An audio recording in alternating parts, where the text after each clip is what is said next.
Já, heyrðu, við ætlum að fjalla bækur, eins og við höfum gert hérna. Ég var eitthvað að spjalla daginn og vorum að ræða svona bækur sem hafðu svona merkingu eins og hvernig á maður að bregðast við ef ykkur gefur manni ævisögu Geirs H. Haarde og slíkt svona. En þá sagði ég að það var nú ein bók sem að myndi passa við allt, þar sem að enginn gæti lesið neina sérstaka merkingu í ef maður fengi bókina OK, sem komið hérna og Sigurður Ægisson hefur skrifað. Er það ekki? Þetta er frekar jákvætt, svona OK. Já, það er það. En gefur marg svona merkingu. Já, okay. Það eru bara jákvæð strömmar hérna. Já.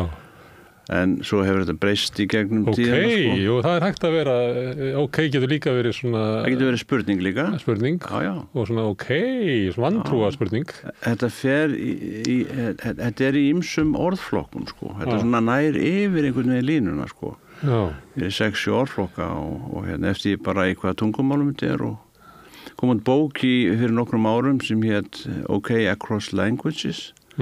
Þar voru fræðimenn að rannsaka... Ferðalag þessa? Já, svona í 16-17 tungumálum. Ferðalag þessa orðs. Orðs, er þetta orð? Já, það er það sem ég er að velta fyrir mér, hvort þetta er orð eða orðasamband, eða orðatiltæki eða hvað, sko. Eða skammstöfun eða... Já, og þú ert einhver nær eftir það, sko? Jú, ég er það, sko. Já. Ég er það, sko, og ég til mig vera svona búin að koma að staði í hvernig þetta byrjaði og svona nokkurn veginn sögu þessa orðatiltækis, skammstöfunar. En aðalgaldurinn hlýtur að vera af hverju breytist þetta svona mikið út? Hvaða afl eða töfrar eru við þetta? Það er misskilningur og brandari á kostnað þekkts einstaklings. Það þurfti að vera þekktur. Já. Og ég er í raun og veru ekkert að finna upp hjólið, sko, en þessi kenning var komin fram í lok 19. aldar, 1880 og eitthvað, 7 minnum mig. Og þar var á ferðinni bandarísku prófessor í sagnfræði og latínu og grísku og sérfræðingur í kríkindjánum sem voru þarna í suðaustur Norður-Ameríku. Og hann vildi meina að Andrew Jackson, 7. forseti Bandaríkjanna, hefði eiginlega átt mestan þátt í að þetta komst á flug. Og ástæðan var sú að hann var generalmajor áður en hann var forseti í bandaríska hernum og var að berjast við indjána og naut liðsinnis annar indjána sem voru landbúnaðarþjóð og fremur friðsamir og hétu Choctaw. Þeir voru þarna sem sagt vestan við þessa kríkindjána, bara við hliðina. Og hann segir að með þeirri þjóð hafi verið og sé til orðið OK. Og bara með þessari þjóð, eða þessum indjána ættborgi. Og í hvaða merkingu? Hvað merkir þessari indjánu? Það merti... Ef þú ert OK, getur þú verið OK og hvað ertu þá? Já, það merti bara það er svo og ekkert öðruvísi. Það er svo og ekkert öðruvísi. Það er bara svipað á já. Svipað á amen hjá gyðingum, sko. En OK, það er eitthvað sem er svona í lagi, en það er ekkert afburðar, eða það er bara svona sleppur. Eða hvað er merkið? Jú, en sjáðu til, sko, að þetta var frummerkingi, svo breyttist þetta og svona vikkaði út og þar kemur brandarinn til sögunar, sko. Vegna þess að einn af 3 umdæmishöfðingjum þessara Choctaw-indjána var góðu vinur Andrew Jackson og var herforingi í liði hans.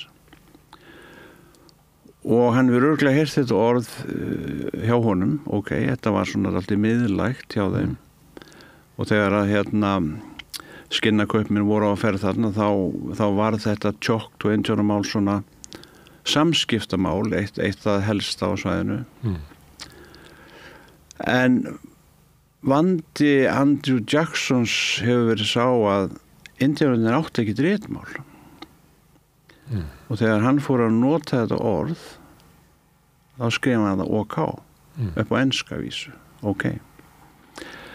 En þegar hann svo býður sér fram til forseta 1828 þá fara andstæðingar hans að bera út þá sögu af því að þeir vissi ekki betur. Hann kynni ekki stafa. Hann væri að skamstafa all correct. Ég með það skamstafa AC. Og þessi saga var dálítið langlíf. Og hann var náttúrulega ómenntaður Andrew Jackson. Og þarna gátu þau komið höggja á hann, sko, hvað hann væri vitlaus og svo var hann forseti, hann var í 2 tímabil. Og svo þegar að eftirmaður hans, Martin van Buren, var að leita eftir endurkjöri 1840, þá fara stuðningsmenn hans að nota þessa skammstöfun, en í annarri merkingu, af því að hann var frá Kinderhook í New York ríki, var farin að reskjast og gekk undir heitinu Old Kinderhook. En stuðningsmönnum hans var bent á að þetta væri nú eldra og þá var rifjuð upp sagan af Andrew Jackson og menn héldu ennþá að hann væri svona vitleysi stafsningur, sko, og fór að hlæja og hlóa þessu, sko, og svo var sápugerðamaður sem kom fram hann einhverju síðar, hann heyrði þessa sögu og fannst hann fyndin og kallaði sápu sína OK Soap og hún var mjög þekkt og fór mjög víða og það var eitt af því sem að stuðlaði að semst útbreiðslu OK orðsins. Sápan, og hún fór svo víða, sko. Og svo náttúrulega borgarastyrjöldin gerði það líka því að menn voru að velta fyrir sér á þessum tíma hvaðan það væri komið og þess vegna eru þessar kenningar margar hverjar til, það komið fram þarna. Og það er ein svona sem er svona hálfu íslensk, það var Íslendingur, vestur Íslendingur sem að skrifaði hana í Heimskringlu og hún er bara hjá honum sem er merkilegt, sko, og hann vitnar í annan mann í Bandaríkjunum sem segir honum að þetta hafi tengst manni sem hét Otis Kane sem var allra manna samviskusamastur og allt það, sko. En þetta sýnir bara að menn eru verulega og virkilega að leita að upphafinu, sko. En ég vil meina að... En skiptir það máli? Mér finnst það. Já, en ok, það skulle orðið öðruvísi. Skiptir það öllu máli? Ég veit að stundum er þannig að við trúum því að við eigum að spila barokk tónlist á upprunalegu hljóðfærin og þá finnum við einhvern veginn réttu tónlist. En svo líka annað að svo þróast tónlisti bara áfram á flist og breytist, þannig að, sko, túlkunarsaga aldanna skiptir máli líka. Og túlkunarsaga aldanna það hvaða merkingu OK hefur er kannski alveg ótengt þessum upprunasögum, sko. OK hefur orðið eitthvað án tillitslega skörtuðar uppafið. Já, það er alveg rétt, sko. Það hefur sko fengið sjálfstætt líf. En ert þú svona í upprunadeildinni af OK sérfræðingum? Aðalega til þess að, sko, fá bara frið í sálina, sko. Hvaðan er þetta komið? Af því að, sko, það er að verða 50 ár síðan að þetta barst í tali í enskutíma í MA 49 ár upp á nákvæmlega og þá einmitt var enskukennan okkar að spyrja vitiði hvernig þetta var til og þá fékk ég bakteríuna, sko, í mig og langaði að lesa meira þetta en hann var með aðra skýringu sem var svo viðurkenda á þeim tíma og hún var svo að þetta ætti rætur að rekja til Boston í Massachusetts og hefði verið angi af svona skammstöfunar áráttu eða maníu blaðamanna þar og í nágrenni. Þeir brennsvart af að dýr? Já, þeir tóku ýmis orð og skammstöfu bara og mörg voru bara út úr korti, sko. En það var alltaf skýring fyrir aftan, sem sagt, hvað þeir voru að skammstafa. Þetta var eitthvað grín, sko. Og þarna 23. mars 1839 kemur OK fyrir í fyrsta sinn á prenti sem skammstöfun með lágstöfun og skýringi fyrir aftan, all correct. Og þá eru farin að nálgast svolítið, sem sagt, merkinguna í nútíma. Þó svo að þetta hefur þróast enn frekar eftir því sem orðið hefur komist lengra. Sko. Já, hefur það ekki ólíka merkingu eftir því hvert það ferðast? Tekur það ekki eins og margar hugmyndir eða... Ég held að vikist bara út, sko. Það heldur þessari merkingu sem allt í lagi. Og svo þetta sem sagt alþjóðlega táknmál, sko, það miklu svona flottara heldur en svona núna svona allt í lagi, en þetta sko fullkomið, sko, með það ekki. Þetta Þannig að það... þetta eða? Já, þetta þetta alþjóðlega táknmál sem sagt, Og notaði í táknmáli... Nei, ég held ekki, þetta sé bara svona eitthvað alþjóðlega sem að... Þetta og... Já, svipað þetta, já. Og ýmislegt dónalega. Já. Þannig að bara svo gaman að sjá hvernig þetta orð lifnar við og bara fær svona einhvern veginn sjálfstætt líf eftir því sem það kemur lengra og víðar. Þannig að þín kenning kannski svipað og að það var ekki, mannkynið vissi ekki af núllinu fyrir en að hafa fundið eitthvað starf í Arabaheiminum. Að mannkynið hafði bara, þú nú prestur, bara frá aldingarðinum, ferðast heiminn og ekki haft hugmynd að eitthvað væri fyrir en að tilvonandi forseti Bandaríkjanna hittir þannig Indíánana. Þá fyrst verður til hugmyndinum að það eitthvað hérna í heiminum, Sigurður minn, sem bara Sem bara Áður vissum en þetta ekki. Já, en svo annað í þessu, sko, sem mjög spennandi. Að það talið að þessir Indíánar sem ég nefndi, þessir Choctaw, hafi átt sér systur þjóð sem voru, ég man aldrei hvað þeir heita, þeir búa þarna, ég bjuggu sem sagt norðan við Choctaw-menn í Mississippi. Þetta var fyrir mína tíð, ég segi þá manns það ekki. Chickasaw, Indíánar. Það talið að þeir hafi sem sagt komið saman úr vestri, svona rétt fyrir 1500, eða áður, en það verður einhver skipting, þeir klofnaði 1500 og en það talið að þeir sem sagt, þetta tungumál sem að báðir tala séu bara tvær máli sko sömu tungu. Einhver hluta vegna bara hjá Choctaw-mönnum. Þannig að þú getur staðsett að það verður þessi hugmynd verður til eitthvað staðar í kringum 1500 til 1800. Já, þeir fá þetta inn í máli þar og þá spurningin hvaðan. Og þá kemur tvennt aðalega til. Það sem sagt að þeirra fengið þetta með þrælum frá Vestur-Afríku af því að þeir héldu þræla. Það alveg vitað. Vandinni sá að aðrar Indíánaþjóðir héldu líka þræla.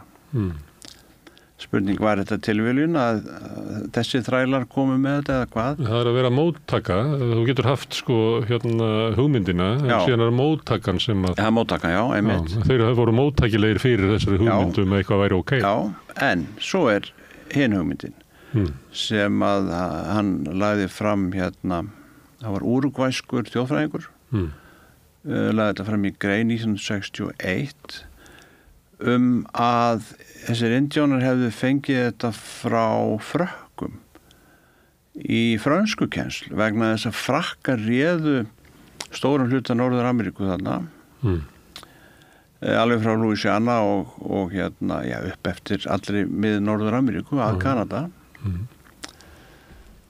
og myndu ráða enn ef að Napóleon hefði ekki gefið þetta frá sér vantað pening en þannig að í Frakklandi á þessum tíma sögðu menn í norður hlutanum oui, þeir mun alltaf að segja já en í söður hlutanum sögðu menn ok skrifað OC ok og spurningin fengu þetta frá Frökkum hins vegar eru í mörgum tungumálum Vestur-Afríku orð sem svipa mjög til ok og borið fram ok þannig að þetta vandinn sko en varðandi sögu ok þá það Andrew Jackson sem að og þessi miskilningur í kringum hann sem gerir það verkum að þetta fer áfram vegna þess að hann lendir svo í klemmu þegar hann orðinn forseti.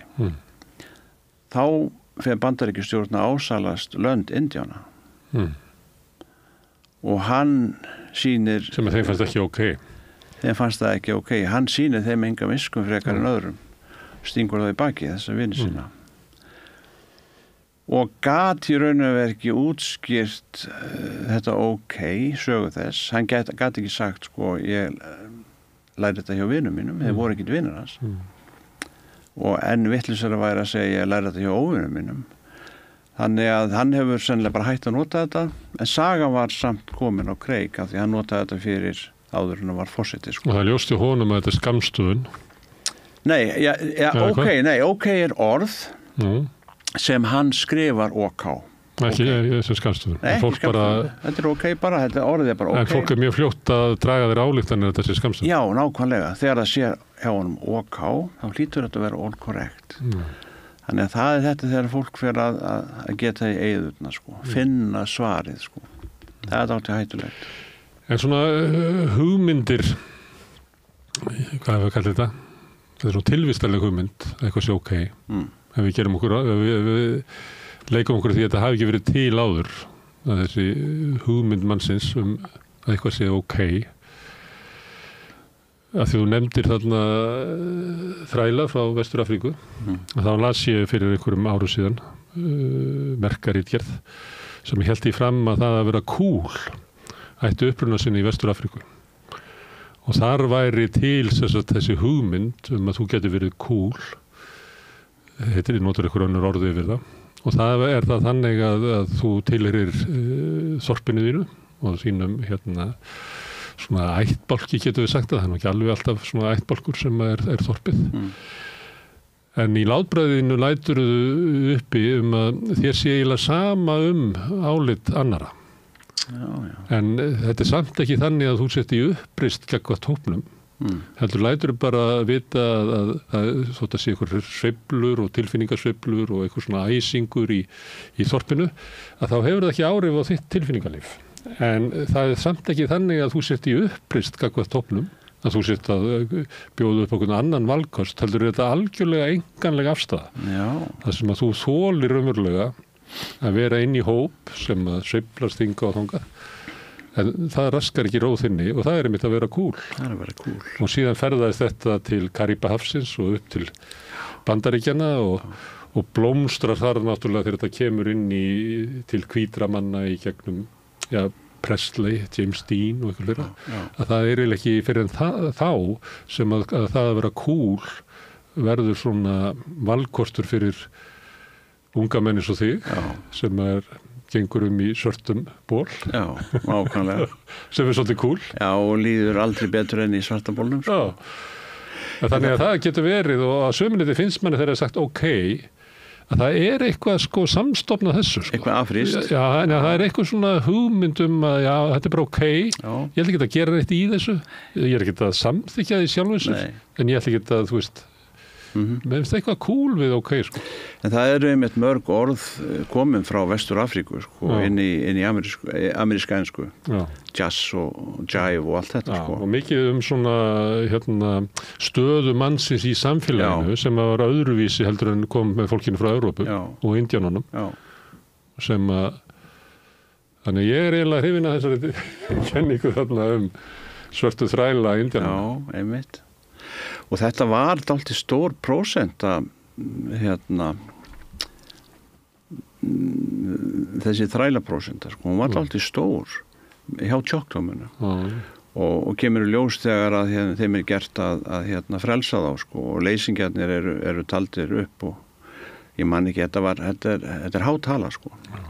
Þannig að mér finnst einhvern veginn eins og það sé annarkvort Vestur-Afríka eða Frakkland, sko. Tjokkofólkið, hver voru örlög þess í sögunni? Sko, þeir náttúrulega voru hraktir þarna til það sem síðan var Oklahoma eins og aðrir. Og þeir eru minnir á þremur stöðum, sko, sumir urðu eftir á einhverjum skeka og þeir svona einhverjir í Oklahoma og einhverjir annars staðar. Þetta merkilegasta þjóð og þegar að kartöflu bresturinn var þarna á Írlandi, hungursneyðin, var það ekki á 19. öld, þá tóku þessi saman Choctaw-menn og söfnuðu, ég man ekki hvort það voru $150 eða hvað sem voru mikli peningar þá, og sendu til Írlands. Og Írar muna það. Og það var reistu minnisvarði þetta fyrir ekkert mörgum árum. Kindred Spirits heitir það, sko. Óbúslega fallegt. Og mér langar svo að fara til Írlands og sjá þetta. Þannig að það rétt hjá Cork, minnum mig. En svo samkennd fólks langt yfir tímabelti. Já. Má ég segja eiginlega sögu sem tekið þessu? Já. Það var þegar Eyjafjallajökull gaus, þá þurfti ég að fara til Vestur-Afríku og við höfum skipulagt ferðina og það var svona eitthvað smá röskun en allt í lagi, þú veist, fórum bara með lest frá Bretlandi til Parísar og flugu svo og með okkur í þessari ferð var maður sem hafði fæðst í Tógó og farið var mjög ungur maður til Evrópu til náms og bjó á Íslandi og hann var þetta var svona ferð þar sem hann var eiginlega að leita að fansmanni, af því að við fylgdum honum svolítið, svona leita að fjölskyldu sinni og uppruna og það var mjög magnað að horfa á Tógó með hans augum vegna þess hversu hratt allt breytist. Það Tógó sem hann ólst upp í og yfirgaf kannski bara fyrir 20 árum var eiginlega bara horfið. Það er svo rosalega hröð breyting í þessu öfugt við það sem að margir halda þannig að sé eitthvað svona stöðnun og eitthvað slíkt. En í þessari ferð okkar þá fórum við í gegnum mörg þorp og þau voru mjög ólík. Sum voru svona bara eins og Búðardalur en önnur voru svona eitthvað sem manni fannst vera svona miðaldarlegt en sum voru bara eins og manni fannst að vera eins og maður verið komin aftur á steinöld. Kom maður að þorpinu og það voru bara einhver reisi úr stráum okkur dreifðum einhvern svæði og ég hafði ekki ímyndunarafl til þess að átta mig á því að bara ákverju fólki lifði, kannski lifði það bara alveg á bara landsins gæðum týndi ávexti af trjánum. En alls það sem við komum að því að við vorum með þennan heimamann með okkur að þá kunni hann síðina og við fórum alltaf og heilsuðum upp á höfðingjan í þorpunum bara til að láta vita að værum þarna á svæðinu og stundum var okkur boðið upp og eitthvað stundum færðu við höfðingjónum. Það var til síðs að færa höfðingjónum sem var eiginlega svo landi. Það þótti ekki snuðt að færa höfðingjónum útlent brennivín. Þetta var innlendu landi þótti við hæfi. Hitt þótti einhverju spjátrusáttur sem enginn vildi láta verða vitni að. En í þorpinu sem að mér fannst vera eins og ég væri komin bara 1000 ára aftur í tímann. Því það var ekkert sýnilegt sem að myndi á neitt menningu bara eftir steinöld sem var sýnilegt í þessu þorpi. Og hann lappar þarna og það var með einhver smá túlk að þá talar hann við höfðingjan og þá segir höfðingin, eru þau frá Íslandi? Get ég eitthvað aðstoðað út af eldgosinu? Já, einmitt. Þannig að kom bara hjálpar framlag. Já.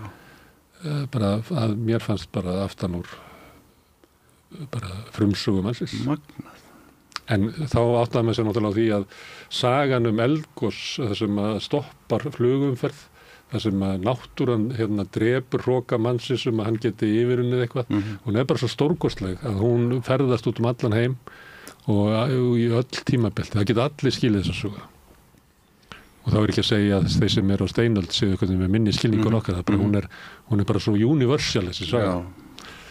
Er þetta svolítið óvænt? Að skjóta þessari inn, ég myndi alltaf bara að þú að vera sagnamaður eða gaman að þessu. Já, þetta er svolítið óvænt komandi þaðan, Já.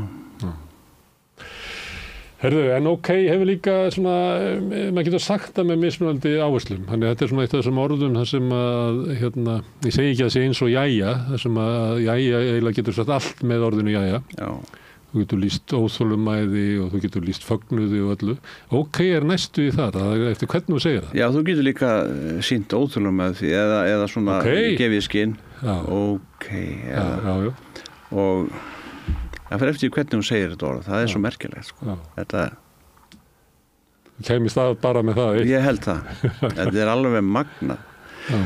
Og það sem vakti athygli mína þegar ég fór að skoða þessa sögu að því að nú sést þetta á Íslandi þarna milli 1930 og 40 fyrst að því virðist.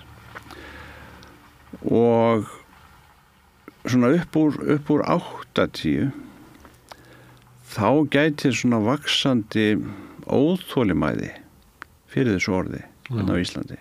Svona meðal íslensku fræðinga og málvöndunar manna annara. Og ég tók sérstaklega eftir þessu að því að minn frábæri íslensku kennari í Menntaskólanum á Akureyri, Gísli Jónsson, hann skrifaði pistla þá í Morgunblaðið, íslensku pistla. Hann mjög súr út í þessa nýjung og ekkert að spara orðin, sko. Hann einmitt minnist á þetta að það ekki saman hvernig minn gubbaði út úr sér, sko, hvaða merkir og eitthvað, sko, hann notar þessi orð. Og ég tók sérstaklega eftir þessu að því að ég reynda man ekki eftir að þetta hafi borist í tali í íslensku tíma hjá honum, sko, að því að ég var náttúrulega búinn 78. En eftir þetta virðist þetta svona sækja dálítið mikið á. Ég veit ekki hvort það með amerísku sjónvarpsefni eða hvað, sko. Eða bíómyndum sem náttúrulega þá aldrei fleiri, sko, eða algengari. En allavega þá taka með sér til og skrifa gegn þessu orði í blöðin. Og ég man að Hjörleifur Guttormsson, hann skrifaði pistil í DFF, harðorðan sem bara yfirskriftina OK bye. Endaðan einmitt OK bye, sko. Vigdís sem var kosin 80, hún heiti einhver orku í að reyna að tala hæ og bæ í burtu. Já, OK bæ, já. Nei, hæ og bæ, ég man ekki hæ og bæ var það, já, einmitt. En svo einhvern veginn upp úr 2000 þá slagurinn tapaður, sko. Þá bara þá OK sigrað. Þá hefur OK sigrað og mér finnst það allt í lagi að því að þetta einhvern veginn, mér þykir mjög vænt þetta orð og ég nota þetta mikið, en það komur óvart þegar ég frétti að eftir að bókin kom út að unga fólkið notar þetta líka en í annarri merkingu, sko. Það skrifar og var löngu byrjað að skrifa, held ég bara þegar símaðin komið, farsímaðin, sko. Það skrifaði K, bara K, það komið á henni K, sko, núna. Og svo var mér sagt eftir að bókin kom út að unga fólkið, sko, legði aðra merkingu í það ef maður skrifaði OK. Þá værum við eitthvað fúl. Ef við svörum unglingum okkar með OK, sem sagt. Það ólundarlegu. Já, það eitthvað ólundarlegt. Það var eitthvað sem maður vissi. Ég noti mjög mikið bara OK, sko. Ég skrifaði ekki. Ég held að ég skrifi OK-ei. Já, þú gerir það, já. Það já. En ég læt nú bara duga að skrifa OK, sko. Svona þegar ég að skrifa á Messenger eða eitthvað. Hvernig fannst þér Eurovision lag Langasel á skuggana? Hétt það ekki OK? Það hétt OK nefnilega. Já. Hvað kaustu það? Sem svona OK með? Ég maður ekki. Mér fannst það fínasta lag, sko. Já. Mjög bara. Það svo langt síðan að maður man ekki eins og hvað að gerði í gær, sko. Hvað. En ég man eftir að þeir komið með lagið þarna OK og bara verður. Það var ansið þess OK. Já. Það var ekki ólundalegt. Nei, það var ekki ólundalegt, sko. Herðu, þú sagðir að fyrir 49 árum þá varst í tíma í Menntaskólanum á Akureyri. Já. Hvað gerðist í þessu tíma? Getur þú lýst honum? Við vorum að lesa einhvern texta og kennarinn spyr, sko, vitið þið hvaðan OK komið? Og við sperrtum eyrun náttúrulega. Ekkert okkar vissi þetta, en þá segir hann nefnir þetta sem að þá var viðtekin skoðun að þessum hafði komið inn upp úr 1941 að þetta tengdist sem sagt Boston, sem ég var að segja. Og svo hefði þetta fengið eða komist á flug ári síðar þegar Martin van Buren leitaði endurkjörs. Þetta var það sem var í orðabókum og uppfletti ritum þá. Þá var eiginlega búið að keyra yfir, eða upp úr þessu sem sagt 1941, þá var keyrt yfir þessa skoðun Andrew Jackson eða kenningu. En sem sagt, sá sem að kom fram með þessa hugmynd Boston, það var ekki fyrir 1962. Áður hafði hann komið fram sami maður með kenningu Old Kinderhook. En var 1941 og var þá bent á að hún væri bara ekki rétt, sko. Það væru til eldri dæmi OK. Það var notað á Wall Street áður en Martin Buren fór að nota það, sko. Þá fór þessi fræðumaður að kafa dýpra og kom fram með Boston-kenninguna, sko. En það sem að sko ég skil ekki er að það hefur enginn notað þessi rök sem ég nota í minni bók það af hverju mér finnst þetta vera komið frá Andrew Jackson og það þessi bókaútgáfa Choctawmanna 1825 sem náttúrulega löngu fyrir 1839. Þá kemur OK fyrir, sko. En það skrifað... Þú sagðir að þeir hefði ekki haft ritmál? Jú, þeir fengu 1825. Andrew Jackson að læra þetta 1810, 12, 15. Þá eiga ekki ritmál. Þegar kristni búið að koma þarna upp úr 1820, þá fá þeir ritmál sem birtist í fyrsta ritinu 1825 sem var Stafrófskver eða Sýnisbók eða eitthvað. Og þeir byrja bara eiginlega strax að skrifa OK? Já, en þeir skrifaði OKE en það er borið fram OK. Þeir skrifaði líka með H undan, HK í raun og veru, en borið fram OK. Og svo þegar svo koma fleiri rit, sko, Faðirvorðið prentað 1830, þar síðast orðið OK. Það svipað amen, sko. Það svo.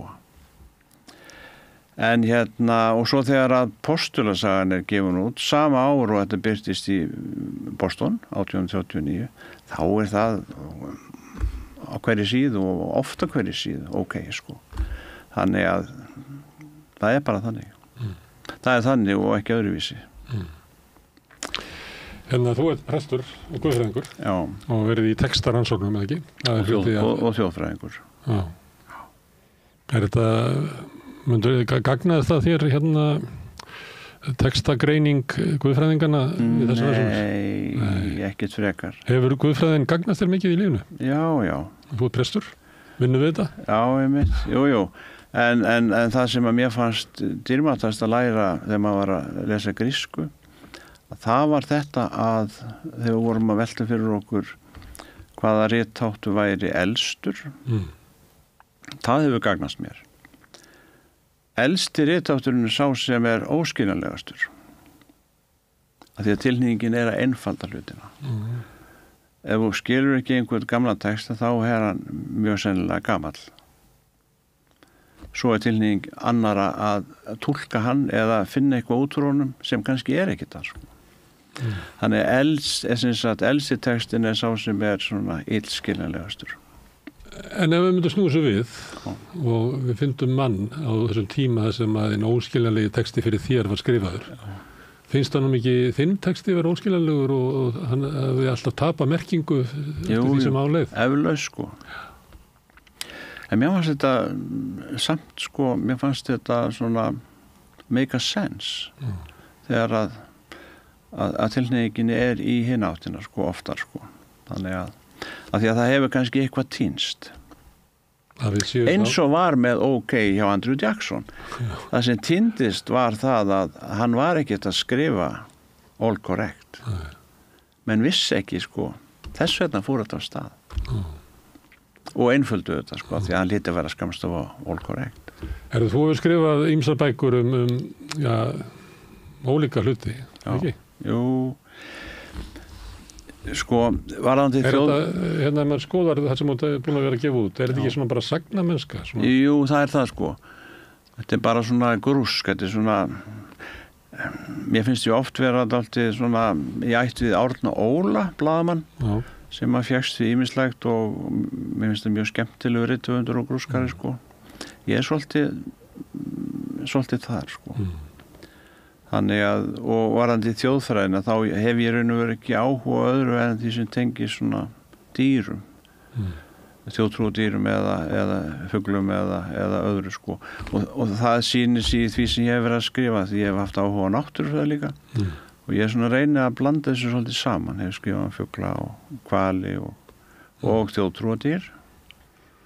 Þú nefnir Árna Óla sem að sömuleyti tilheyrir svona hefð þjóðlegs fróðleiks sem að manni finnst stundum vera svona hinn íslenska aðferð að vera að segja frá ykkur sem er satt en segja það með ykkur sagnamennsku þannig að hafi einhvern anda í sér að sko sannleikurinn, staðreyndirnar einar og sér er ekki nóg heldur við lifum inn í sögu og búa til út úr ykkur sem er satt að því að við þurfum í sjálfum sér ekki að skálda neitt að mér finnst þann vera einn af þessum sem að þetta er kannski, ég veit ekki hvort þetta sé hefð sem að líklega lifir hún og getur ekki dáið. Maður sér það stundum á svona ferli rithöfunda að svona þegar að fara að síga á ferilina þá verðar alltaf leitar annarkvort í svona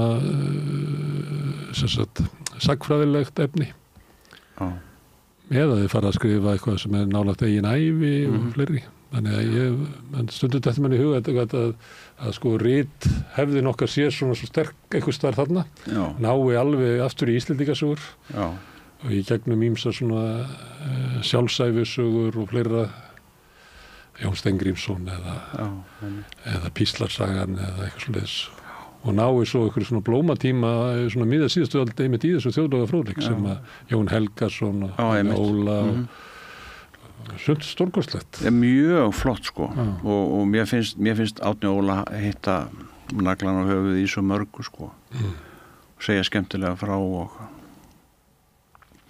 mér finnst ég vera svolítið á hans línu sko hann Ólafur Hansen var þarna líka sko mennskólakennari og síðan prófessor í sagnfræði sko hann er einmitt þarna líka skrifaði Mánudagsblaðið marga frábæra pistla eitt og annað, þjóðsagnadýr og tók fuglana fyrir og tók svona ýmsa þjóðtrú eða hjátrú sem hann kallaði sem er náttúrulega bara trúin sem lifir við hliðina á henni viðurkenndu sko mér finnst hann vera það líka sko ég hef mjög gaman af að lesa það sem hann hefur verið að skrifa hérna hann var svona undan undan til dæmis Símoni Jóni Jóhannsinni þjóðfræðingi sko, hann var svolítið þar sko og sömu línu sko sem að hérna, sem Símon hefur nú verið fremstur í að skrifa bara síðan. Þegar ég kemur í blaðamennsku þá er þessi hefð náttúrulega svolítið rík og líka í bara útvarpsmennsku sem er svona að geta sem að eiginlega hangir upp á sagnamennskunni og þegar ég fer yfir í svona götublöðin eins og Pressuna og Helgapústin að þá var oft svona að við kallum aftari feature og þá var til þess Jóhanna Sveinsdóttir heitin sem að var að skrifa af svona einhverju sagnamennsku svolítið svona eins og að það skiptir ekki máli hvert efni var en ef það er text að búa til góða frásögnum það þá verður það góður það sem við kallum feature sko og þannig að þessi þráður var þarna sömuleyti datt mér þetta í hug þegar ég sá þessa bók að það er náttúrulega áskorun sagnamannsins, ég ætla að skrifa eina bók OK, af því að við sögðum oft í Kanada svona, þessi feature það skiptir í engu máli hvað hann er þú mátt skrifa feature sko hurðahúna ef þú gerir það vel og mér hugsaði hérna er einn höfundur Sigurður Ægisson sem hefur tekið þessari áskorun ég ætla að búa til bók sem er áhugaverð og ég ætla að fara með lesandan í alls konar ferðalög og fleira með þetta litla veganesti sem er bara orðið OK Margir vinir minna hafa sagt sko, þetta er galin hugmynd sko, en það er enn galnar að hafa hrindin í framkvæmd sko. Ég er enda með oss sko, því að ég talaði við útgefandinn, ég man ekki hvort að gera það líka við þig, og var alltaf að tala bókin Jæja. Jæja, einmitt. Ég nefnilega myndi óska þess að kemur líka með bókum orðið Jæja sem er ótrúlega merkingaþrungið. Já, en ég get sagt þér eitt að þegar ég vaknaði mánudagsmorgni eftir óveðrið og kom mér suður, þá beið mín pústur. Og það var maður að þakka mig fyrir þessu bók, en bað mig að skoða orðið Jæja. Þannig ég er búin að fá úr 2 áttum. Já, Það er einhver að tala til þín. Já. Það er einhver að tala til þín í gegnum okkur. Ég segi það, hver veit, sko. En það er eitt sem ég langar að segja að lokum, sko, sem að ég hef ekki skrifað ennþá en langar til. Og það er annað sem allir Íslendingar þekkja. En er bara þekkt á Íslandi og í Danmörku. Það er 7-9-13. Sko það er eins og ég sagði þér í upphafi. Ég fæ svona... Þetta er banka í tré? Jú. Þeir segja Svíjar sko einmitt að banka í tré og nokkunum út í ensku. En það hefur blandast 7-9-13 sko. 7-9-13 er bara til á Íslandi og í Danmörku.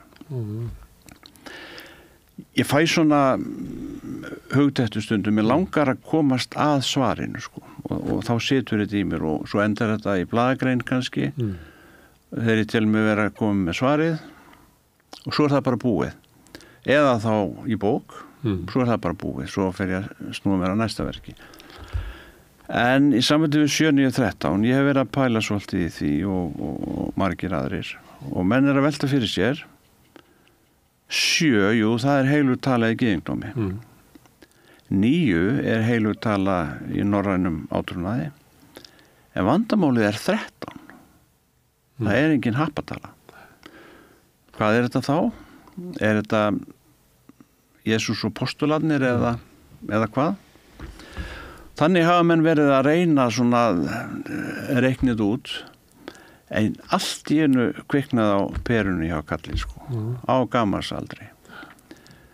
Elsta heimildin er dönsk og þar segir 7-9-13 eins og prestfrúin sagði.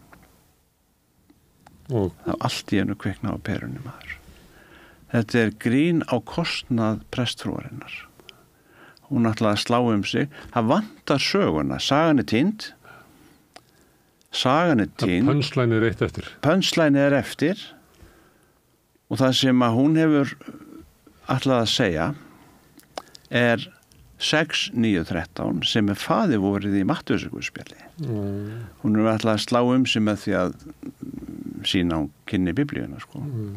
6-9-13 sagði 7-9-13 og síðan er hlegið henni sko. En svo dettur þetta út. Þetta er svipað með hérna... En heldur áfram 7-9-13 heldur áfram. Fær nýja merkingu. Já, fær nýja merkingu. Sagan upphaflega týnd. Það byggðust dómkirkjur ofan á þessum misskilningi prestfrúarinnar. Já. Þetta er svipað með í Bljúgri bæn. Að það er einn höfundur sagður fyrir textanum, en þeir voru 2 upphaflega. Sá hétt Magnús Björnsson og er prestur. Hvort að hann setti bara stafina sína fyrir aftan hitt nafnið man ég ekki, hann sagði mér þetta reyndar fyrir mörgum árum en þetta endaði einhvern veginn sko sem Pétur Þórarinsson plus M og svo vissu engir hvað þetta plus M var og það var tekið í burtu og síðan er bara einn höfundur að textanum í Bljúgri bæn. Svona gerist þetta. En mér fannst að þú varst að segja frá 7-9-13, það fannst mér allt í einu vera svona mikil speki í þessu. Að það væri annars verið komið með lukku út úr sko kristindóminum og líka lukku úr heiðnum síða því að við erum nú reyndum að halda báða síðina einhvern veginn. En síðan er í lífinu líka svona ólukka sem að maður þarf að eiga við sem er 13. Þannig að ég held að sko 7-9-13 nái svolítið vel utanum hvernig lífið er. Eflaust. Er það gaman að fá þig, Sigurður Ægisson, að spjalla við nú svolítið að leika okkur að því að láta spjalli vera stefnulaust en snúast samt eitthvað svona hlut sem er þessi bók. Til hamingju með hana, hún er mjög fallegu gripur. Hver gefur þetta út hefur? Hólar. Útgáfur Hólar. Það eru margar myndir hér og skemmtileg sagnamennska. Takk. Kæra þakkir, Sigurður. Takk. Já, þetta eru lokin á rauðaborðinu í kvöld. Ég þakka öllum gestum sem hafa hingað komið og þeim sem hafa verið hér með viðtöl. María Lilja, Oddný Eir og Björn Þorláks. Þakka Laufeyju Ólafs og Pétri Fjellsteð fyrir að taka upp og senda út. En mest þakka ykkur sem hafi staldrað hérna við og hlustað og hort og breytt þessu samtali okkar í fjölmiðla.